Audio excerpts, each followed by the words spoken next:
യൂട്യൂബിലെ രാജാവ് എന്നറിയപ്പെടുന്ന മിസ്റ്റർ ബീസ്റ്റിന് 10 ബില്യൺ സബ്സ്ക്രൈബേഴ്സ് ഉണ്ടാക്കാൻ വേണ്ടി വന്നത് 132 ദിവസമാണ്. 132 ദിവസം കൊണ്ടാണ് അദ്ദേഹം 1 കോടിയിലേറെ സബ്സ്ക്രൈബേഴ്സിനെ ഉണ്ടാക്കിയെടുത്തത്.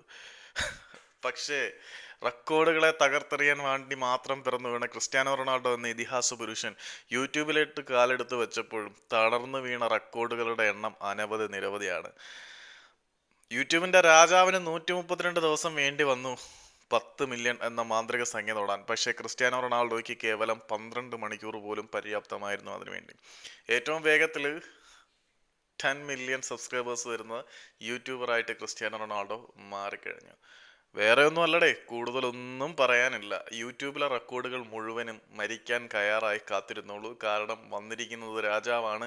ആ രാജാവിന്റെ പ്രഹേളികയെ തൊടാൻ ആർക്കും കഴിയില്ല. ക്രിസ്ത്യാനോ റൊണാൾഡോ എന്ന മനുഷ്യൻ കാലുകുത്തുന്നതെന്തും തന്റെ കാൽ കീഴിലാണ്. അത് യൂറോപ്പ് ആയാലും ലാറ്റിൻ അമേരിക്ക ആയാലും, ലാറ്റിൻ അമേരിക്ക പോയിട്ടില്ലല്ലോ, യൂറോപ്പ് ആയാലും സൗദി ആയാലും എവിടെ ആയാലും, സ്പെയിൻ ആയാലും പോർച്ചുഗൽ ആയാലും ഇറ്റലി ആയാലും യൂട്യൂബ് ആയാലും, അണ്ണൻ കാലെടുത്ത് കുത്തിയാൽ അത് അണ്ണന്റെ കാൽ കീഴിലാണ്.